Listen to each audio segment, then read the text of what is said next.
50 रुपए हो गए बेटा तुम्हारे। अरे कौन से पैसे? नहीं देना कोई पैसे तेरे को। क्यों नहीं देगा तू पैसे? आंटी जी आराम से पेट सारी है, इसका मतलब ये नहीं कि तू बदमाशी दिखाएगा। चुपचाप पैसे दे। हाँ ठीक है, दे रहा हूँ। पकड़ बढ़िया। धन्यवाद बेटा। अरे आंटी जी कोई बात नहीं। अरे अरे बेटा तुम मेरे पैर क्यों छू रहे हो? साक्षी तुम जानती हो क्या इन्हें? हाँ हाँ, बहुत अच्छे से जानती हूँ मैं। लेकिन बेटा मैंने तो तुम्हें नहीं पहचाना, कौन हो तुम? मैम हाँ, शायद आपको याद नहीं होगा, आप पहले फातिमा कॉन्वेंट स्कूल में पढ़ाते थे ना। हाँ हाँ, लेकिन तुम्हें कैसे पता? मैम बचपन में आपके पास साक्षी नाम की लड़की पढ़ने आया करती थी, बहुत शरारती थी। अभी याद आया आपको? साक्षी छोटी सी थी, इतनी बड़ी हो गई। कैसी हो बेटा तुम? बहुत अच्छी हूँ मैम, लेकिन आप यहाँ क्या कर रहे हो? साक्षी ये तुम्हारी टीचर है? इस उम्र में ये काम कर रही है? हाँ हाँ, इन्होंने ही तो मुझे पढ़ाया है, लेकिन मुझे खुद समझ नहीं आ रहा है कि मैम ये सब क्यों कर रही हैं। बेटा पेट पालने के लिए इंसान को कुछ ना कुछ तो करना पड़ता है ना। पेट जो है ना उम्र नहीं देखता बेटा, बस इसीलिए मैं भी पेट भरने के लिए ये काम कर रही हूँ। क्यों? आप तो एक टीचर थी, आप टीचिंग का काम क्यों नहीं कर रही? बच्चों को तो पढ़ा ही सकती हो आप। बेटे आपको लगता है आज के टाइम में कोई ट्यूशन पढ़ाएगा? आजकल तो बेटा ऑनलाइन से ही सारी पढ़ाई होती है, घर बैठे ही क्लासें हो जाती हैं। तो बेटे मेरे से कौन पढ़ाएगा? जब भूख लगती है ना इंसान को, तो इंसान ये नहीं देखता कि क्या सही है और क्या गलत है। भूख के समय में तो इंसान ये सोचता है कि भूख कैसे मिटाई जाए। लेकिन मैम आपको काम करने की क्या जरूरत है? आपका तो बेटा भी है ना, वो क्या कर रहा है? ये सब उसी की वजह से तो करना पड़ रहा है बेटा मेरे को। पर बेटा इस उम्र में मैं कहाँ जाऊंगी? बेटा मेरे को मत निकाल घर से बेटा, मैं तेरे आगे हाथ जोड़ती हूँ।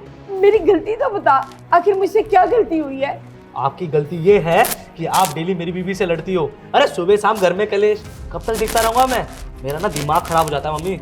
और अब ना मैं काम देखूंगा, आप लोगों का कलेश नहीं, इसलिए मैं आप दोनों को अलग कर रहा हूँ। आप जाइए, आप कहीं और रहिए। पर बेटा मैं अकेले तो नहीं लड़ती ना, वो भी तो मुझसे लड़ती है, और मैं कहाँ जाऊंगी इस उम्र में? तू बता तो सही मेरे को। वो आपको इसलिए निकाल रहा हूँ क्योंकि आप माँ हो और वो मेरी बीवी, उसके साथ पूरी जिंदगी बितानी है। और आप कब तक रहोगे? अच्छा तो तुझे याद है कि वो तेरी बीवी है और मैं तेरी माँ हूँ, जिसे तुझे जन्म दिया, पाल पोस कर इतना बड़ा किया, और आज तू अपनी माँ को घर से निकाल रहा है। सही कर रहा हूँ मैं। अगर इतना ही था तो आराम से घर के थोड़े बहुत काम कर लेती, प्यार से रह लेती, लेकिन नहीं, आपको ना ये सब चीज़ें समझ में नहीं आएंगी। अरे मैं परिवार को जोड़ने में लगा हूँ और आप परिवार को तोड़ने में। और मेरे परिवार को जो तोड़ेगा ना, चाहे वो मेरी माँ ही क्यों ना हो, उसे मैं घर में नहीं रखूँगा। निकलो यहाँ से। बेटा मैं तेरे आगे हाथ जोड़ रही हूँ, तू मत निकाल मुझे।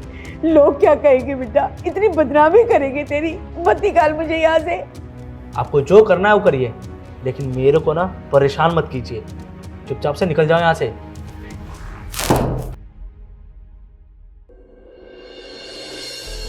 उसने एक मिनट के लिए भी नहीं सोचा बेटा कि इस उम्र में उसकी माँ कहाँ जाएगी, कहाँ से खाएगी, क्या करेगी। बस उसने बिना सोचे समझे मुझे घर से बाहर निकाल दिया। फिर भी आंटी जी आप इतने पढ़े लिखे हो, काबिल हो आप कहीं पे भी नौकरी के लिए जाते तो आपको नौकरी मिल जाती, फिर भी आपने यही व्यवसाय क्यों चुना? बेटा अगर मैं किसी अच्छी जगह जॉब करने जाती ना, तो लोग मेरे बेटे के बारे में पूछते और मैं उन्हें कुछ बताना नहीं चाहती थी बेटा, बस इसीलिए मैंने ये काम कर लिया। वैसे भी बेटा मैं क्या किसी को पढ़ाऊंगी? जब मैं अपने बेटे को ही अच्छे संस्कार नहीं दे पाई, तो किसी और के बच्चे को मैं क्या सिखाऊंगी? नहीं मैम, ऐसी कोई बात नहीं है। आप देखिए ना, आज मैं जहाँ भी हूँ वो आपके संस्कारों की वजह से हूँ। आपने मुझे इतनी अच्छी एजुकेशन दी, आज मेरी नौकरी बहुत अच्छी मल्टीनेशनल कंपनी में लग गई है। और वैसे भी आपके पढ़ाया हुआ तो हर बच्चा आज के समय पे कामयाब है। आप ऐसा बिल्कुल भी मत सोचो कि आपने किसी को गलत एजुकेशन दी है। सच कहूँ बेटा, एक टीचर ना उसी दिन कामयाब हो जाता है जब उसका पढ़ाया हुआ बच्चा कामयाब हो जाए। मैम आपने इतना सब कुछ किया हमारे लिए, हम आपकी कुछ मदद करें क्या? नहीं नहीं बेटा, बस अब मेरी तो थोड़ी सी जिंदगी बची है, बस ऐसे ही काट लूंगी। तुम लोग रुको, पहली बार मेरी दुकान पे आए हो ना, मैं तुम्हारे लिए अच्छा सा वड़ा पाव बनाती हूँ। साक्षी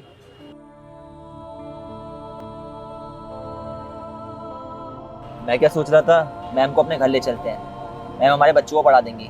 मैम से अच्छा टीचर हमारे बच्चों को कोई नहीं मिलेगा। और फिर घर में हम कितने लोग रहते हैं, मियाँ बीवी और 2 छोटे से बच्चे। अब किसी बुजुर्ग का साया घर पे होगा तो कितना अच्छा होगा।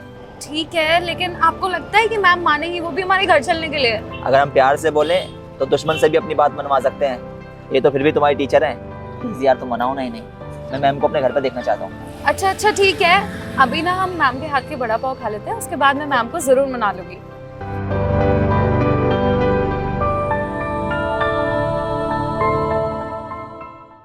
तो आप में से कौन कौन हमारी वीडियो को पूरा देखता है? जो देखता है वो प्लीज़ बताए। अगर आप लोगों को हमारी वीडियोस पसंद आती हैं तो हमें सपोर्ट करें। मिलते हैं आप सभी लोगों से जल्द एक नई वीडियो में एक नई स्टोरी के साथ।